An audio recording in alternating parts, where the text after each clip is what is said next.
ಪ್ರೇಯಸಿಯ ಹತ್ಯೆ ಒಂದೇ message ಪ್ರಿಯಕರ lock. ಮದುವೆ ಆಗುವಂದಿದ್ದಕ್ಕೆ ಪ್ರೇಯಸಿಯನ್ನೇ ಕೊಂದಿದ್ದಾನೆ ಕೊಲೆಗಾರ. ಬರೋಬ್ಬರಿ 6 ತಿಂಗಳ ಬಳಿಕ ಈ ಕೊಲೆ ರಹಸ್ಯ ಬಯಲಾಗಿದೆ. ಹಳ್ಳದಲ್ಲಿ ಮಧುಶ್ರೀಯನ್ನ ಹೂತಾಕಿದ್ದ ಹಂತಕ ಸತೀಶ್. ಯುವತಿ ಅವಶೇಷ ಪತ್ತೆಯಾದರೂ ಕೂಡ ಇನ್ನೂ ಅದರ ರುಂಡ ಪತ್ತೆಯಾಗಿಲ್ಲ. ಗದಗ ತಾಲೂಕಿನ ನಾರಾಯಣಪುರ ಗ್ರಾಮದಲ್ಲಿ ನಡೆದಿದ್ದಂತಹ ಕೊಲೆ. ಪ್ರಿಯಕರನೇ ತನ್ನ ಪ್ರೇಯಸಿಯನ್ನ ಇಷ್ಟು ಬರ್ಬರವಾಗಿ ಕೊಂದಿದ್ದದ್ದು. ಯುವತಿಯ ಅವಶೇಷಗಳು ಪತ್ತೆಯಾದರೂ ಕೂಡ ದೇಹದಲ್ಲಿ ರುಂಡ ಇಲ್ಲ.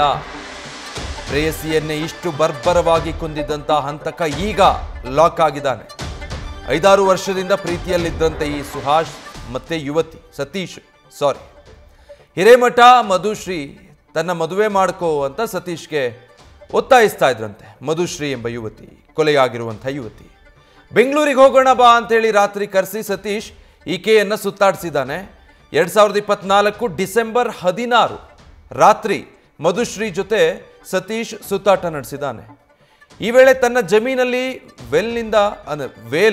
ವೇಲೊಂದನ್ನು ಬಳಸಿಕೊಂಡು ಕತ್ತು ಹಿಸುಕಿ ಆಕೆಯನ್ನ ಕೊಲೆ ಮಾಡಿದ್ದ. 2025 ಜನವರಿ 12ಕ್ಕೆ ಬೆಟಗೇರಿ ಪೊಲೀಸ್ ಠಾಣೆಯಲ್ಲಿ ಮಧುಶ್ರೀ ನಾಪತ್ತೆ ಅಂತ ಪ್ರಕರಣ ದಾಖಲಾಗಿತ್ತು.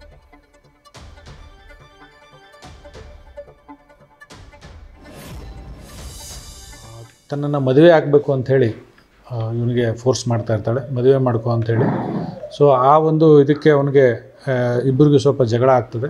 ಇವನು ಸಿಟ್ಟಿನಿಂದ ಅವಳ ವೇಲನ್ನು ಉಪಯೋಗಿಸ್ಕೊಂಡು ಅವಳ ಕತ್ತಿಗೆ ಬಿಗಿದು ಸ್ಟ್ರ್ಯಾಂಗ್ಯುಲೇಷನ್ ಮಾಡಿ ಆತನನ್ನು ಕೊಲೆ ಮಾಡಿ ದೇಹವನ್ನು ಅಲ್ಲೇ ಒಂದು ಬದಿಯಲ್ಲಿ ಹೂತು ಹಾಕಿ ಸಾಕ್ಷಿಗಳನ್ನು ನಾಶಪಡಿಸೋ ದೃಷ್ಟಿಯಿಂದ ಹೂತು ಹಾಕಿ ಮತ್ತು ತನಗೆ ಏನೂ ಗೊತ್ತಿಲ್ಲ ಅನ್ನೋ ರೀತಿಯಲ್ಲಿ ಈ ವ್ಯಕ್ತಿ ಇರ್ತಾನೆ.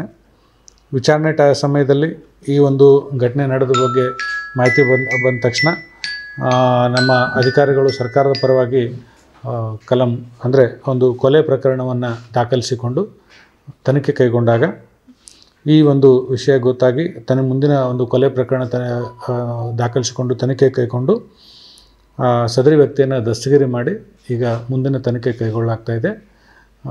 ಇನ್ನೂ ಹೆಚ್ಚಿನ ಸಾಕ್ಷ್ಯಗಳನ್ನು ಸಂಗ್ರಹಿಸುವ ಸಲುವಾಗಿ ಸದರಿ ಆರೋಪಿತನನ್ನು ಪೊಲೀಸ್ ಕಸ್ಟಡಿ ಕೂಡ ತೆಗೆದುಕೊಳ್ಳುವಂಥ ಸಿದ್ಧತೆಯನ್ನು ಇಟ್ಕೊಂಡು ಡೀಟೇಲ್ಸ್ ಕೊಡ್ತಾರೆ ನಮ್ಮ ಪ್ರತಿನಿಧಿ ಸುರೇಶ್. ಬಹಳ ದಿನಗಳ ನಂತರ ಆಲ್ಮೋಸ್ಟ್ 6 ತಿಂಗಳಾದ್ಮೇಲೆ ಆರೋಪಿ ಲಾಕ್ ಆಗಿದ್ದಾನೆ. ಹೇಗೆ ಪತ್ತೆ ಹಚ್ಚಿದ್ರು ಪೊಲೀಸರು ಈ ಪ್ರಕರಣವನ್ನು?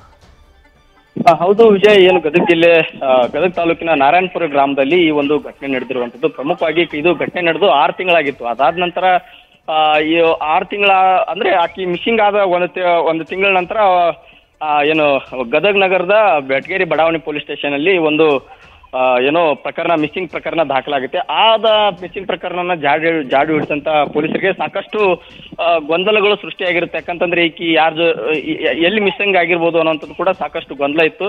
ಅದಾದ ನಂತರ ಬಹಳಷ್ಟು ಕುತೂಹಲಗಳು ಕೂಡ ನಮ್ಮ ಮನೆ ಮಾಡಿದ್ವು. ಯಾಕಂತಂದ್ರೆ ಯಾರಿಗೂ ಈಕಿ ಸಂಪರ್ಕ ಇಲ್ಲ, ಯಾರ ಜೊತೆಗೆ ಏನು ಗೊತ್ತಿಲ್ಲ, ಮನೆಯವರೆಗೂ ಕೂಡ ಅಷ್ಟೊಂದು ಸಮಂಜಸ ಉತ್ತರವನ್ನು ಕೂಡ ಪೊಲೀಸರಿಗೆ ಕೊಟ್ಟಿರ್ಲಿಲ್ಲ. ಅದಾದ ನಂತರ ಕೆಲವೊಂದಿಷ್ಟು ಆಕೆಯ ಫೋನ್ಗಳನ್ನ ಸರ್ಚ್ ಮಾಡ್ಕೊಂತ ಹೋದಂತ ಸಂದರ್ಭದಲ್ಲಿ ಒಂದು ಮೆಸೇಜ್ ಅವತ್ತಿನ ರಾತ್ರಿ ಆಕೆ ಅಂದ್ರೆ ಏನು ಆರೋಪಿ ಇರ್ತಾನೆ, ಆ ಆರೋಪಿಗೆ ಒಂದು ಮೆಸೇಜ್ ರಾತ್ರಿ ಹೋಗಿರುತ್ತೆ. ಅಂದ್ರೆ ಈತನ ಮೇಲೆ ಕೆಲವೊಂದಿಷ್ಟು ಅನುಮಾನಗಳು ಬಂದು ಆತನನ್ನು ವಿಚಾರ ಮಾಡಿ ಕೈ ಬಿಟ್ಟಿರ್ತಾರೆ. ಅದಾದ ನಂತರ ಈತನ ಬಗ್ಗೆನೇ ಕೆಲವೊಂದಿಷ್ಟು ಸಾಕಷ್ಟು ಸರ್ಚ್ ಮಾಡ್ತ ಸಂದರ್ಭದಲ್ಲಿ ಒಂದು ಮಧ್ಯರಾತ್ರಿ ಮೆಸೇಜ್ ಬಂದಿರುತ್ತೆ, ಕಂಪನಿ ಮೆಸೇಜ್. ಅದು ಆ ಮೆಸೇಜ್ ಅನ್ನು ಜಾಡು ಹಿಡಿದಂತ ಪೊಲೀಸರು ಈತನೇ ಕೊಲೆ ಆರೋಪಿ ಅನ್ನುವಂತಂದನ ಪೊಲೀಸರು ಆತನನ್ನ ಬಾಯಿ ಬಿಡಿಸಿದರೆ ಸಾಕಷ್ಟು ಪೊಲೀಸರು ಕೂಡ ದಾರಿ ತಪ್ಪಿಸಿದ.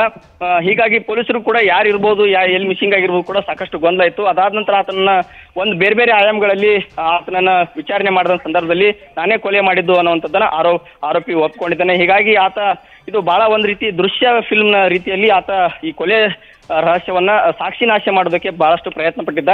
ಪ್ರಮುಖವಾಗಿ ಏನು ಕಳೆದ 6 ತಿಂಗಳ ಹಿಂದೆ ಆಕೆಯನ್ನ ಇಬ್ರು ಮದುವೆ ಮಾಡ್ಕೊಳ್ಳೋನು ಬೇರೆ ಕಡೆ ಓಡೋಗೋಣ ಅಂತೇಳಿ ಹೇಳಿ ಪುಸಲಾಯಿಸಿ ಆಕೆಯನ್ನ ರಾತ್ರಿ 10 ಗಂಟೆ ಸುಮಾರು ಕರೆಸಿ ಆಕೆಯನ್ನ ತನ್ನ ಜಮೀನಿನಲ್ಲಿ ಕರೆದುಕೊಂಡು ಹೋಗಿ ವೇಲ್ನಿಂದ ಕೊಲೆ ಮಾಡಿ ಆಕೆಯನ್ನ ಅಲ್ಲೇ ಜಮೀನಿನ ಪಕ್ಕದಲ್ಲಿರ್ತಕ್ಕಂಥ ಹಳ್ಳದಲ್ಲಿ ಒಂದು ದಿಬ್ಬದಲ್ಲಿ ಆಕೆನ ಮೃತದೇಹವನ್ನ ಮುಚ್ಚಿಟ್ಟಿರ್ತಾನೆ.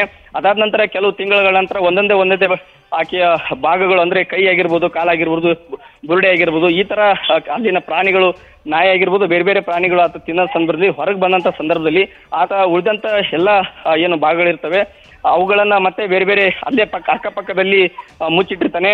ಇದಾದ ನಂತರ ಪೊಲೀಸರಿಗೆ ಈತ ಎಲ್ಲವನ್ನು ನಾನೇ ಕೊಲೆ ಮಾಡಿದ್ದು ಮತ್ತೆ ಎಲ್ಲೆಲ್ಲಿ ಮುಚ್ಚಿಟ್ಟಿದ್ದೇನೆ ಅನ್ನೋದನ್ನು ಕೂಡ ಹೇಳಿದಾನೆ. ಪ್ರಮುಖವಾಗಿ ಹೇಳ್ಬೇಕಂದ್ರೆ ಈಕಿ ತಂದೆ ತಾಯಿ ಇಲ್ಲಂತ ಹುಡುಗಿಕಿ ಚಿಕ್ಕಪ್ಪನ ಮನೆಯಲ್ಲಿ ವಾಸವಾಗಿದ್ಲು.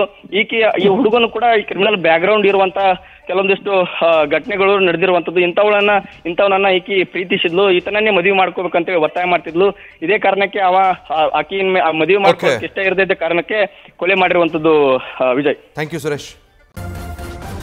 ನ್ಯೂಸ್ ಫಸ್ಟ್ ನಿರ್ಭೀತಿಯಿಂದ ನಿಮ್ಮ ಪರವಾಗಿ.